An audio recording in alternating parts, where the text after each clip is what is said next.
Maestro, muy buenas noches. Gracias por esta comunicación. ¿Qué tal? Buenas noches. Gracias a ustedes. Al contrario, maestro, en primera instancia, ¿cómo es que realizaron este seguimiento de la ruta de las donaciones? Mire, lo que se hizo en principio fue revisar, como evidencia el estudio, un conjunto de buenas prácticas en atención de casos críticos similares en otras partes del mundo. Y la segunda vertiente del estudio se enfocó claramente en el análisis de los fondos públicos y privados involucrados en las acciones de reconstrucción. El resultado, que es lo que hoy ha estado en la prensa y que nosotros presentamos el pasado 27 de febrero, es pues muy revelador en términos de que evidencia que no existe transparencia suficiente para garantizar el monitoreo y la vigilancia ciudadanas de todos estos recursos, ni en el ámbito privado ni en el ámbito público. Esto ya de suyo es pues una noticia bastante lamentable, en el sentido de que esos recursos deberían estar siendo utilizados para atender a las personas afectadas y en general para recuperar la situación anterior a la emergencia. Claro, maestro, ¿quiénes tendrían que ser las autoridades responsables de administrar y darle transparencia a estos recursos? Mire, los recursos tienen diferentes orígenes. Los fondos públicos, por ejemplo, son fondos de carácter federal, pero también fondos estatales e incluso un fondo municipal. Y en ese sentido, bueno, la referencia tiene que ser los órdenes de gobierno en los que se esté ejerciendo el dinero, pero la cuestión de mayor calado, yo creo, si vemos también a los fondos privados, es que no existe un organismo unificador, digamos, o concentrador desde el punto de vista técnico de la información, y desde luego tampoco existe una planeación unificada para atender el proceso de reconstrucción. Esto es un problema porque, repito, también hicimos una revisión de buenas prácticas en dos casos en particular, en Indonesia, en Chile, pero también brevemente en dos casos de siniestros en Nueva Zelanda. Y la cuestión es que en estos países la estrategia necesariamente se concentró en una agencia gubernamental que coordinara todos los esfuerzos y que también estableciera reglas claras para el ejercicio de los recursos que provienen de fondos privados en el proceso de reconstrucción.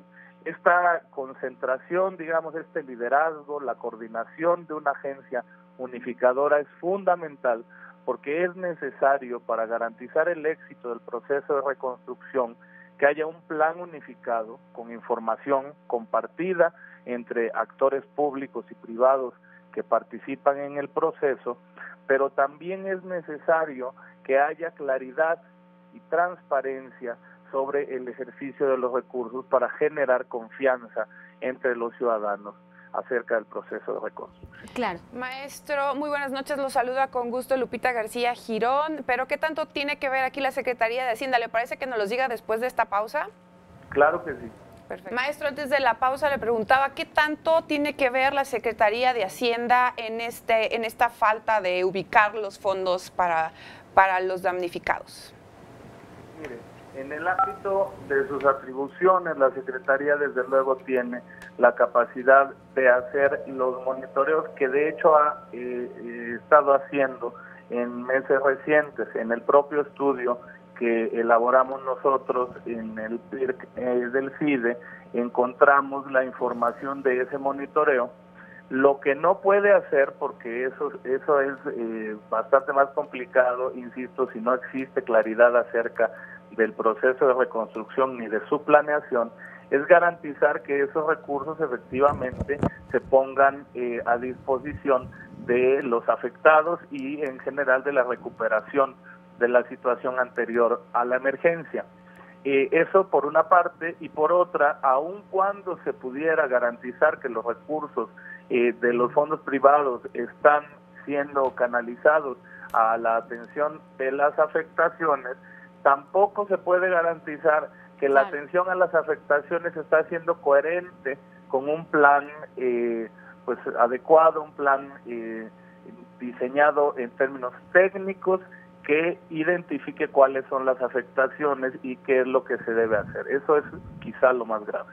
Claro, no tenemos ni idea de cuánto se recaudó, pero tampoco tenemos idea si lo que se recaudó realmente llegó a los más necesitados. Maestro, ustedes mencionan en este estudio que el Consejo Nacional de Protección Civil sí podría ejercer la facultad de vigilar estos recursos. Es decir, si el gobierno federal tuviera un poco de voluntad política para transparentar el destino de todos estos millones de pesos, ¿lo podría hacer a través de del Consejo Nacional de Protección Civil?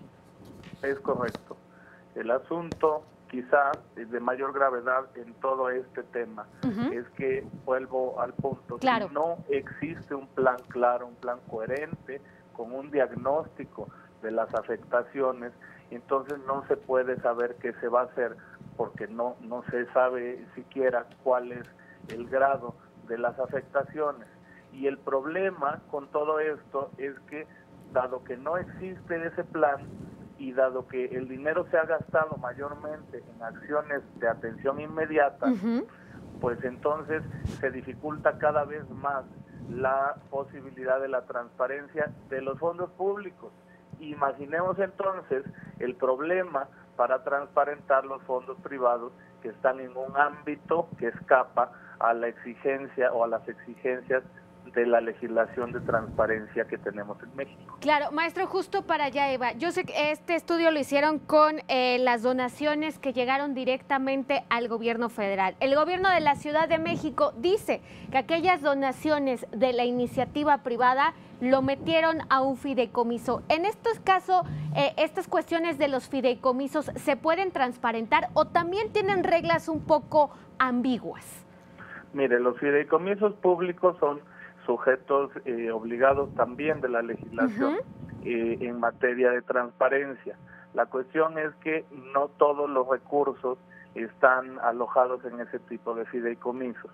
Otra cuestión también importante es que ha habido una falta de comunicación suficiente, de comunicación clara acerca de los fondos que están disponibles para la reconstrucción. El problema, de nuevo, es que al no existir un plan, no es posible decirle a las personas afectadas en qué tiempo se va a solucionar el problema y se volverá a la situación anterior a la crisis.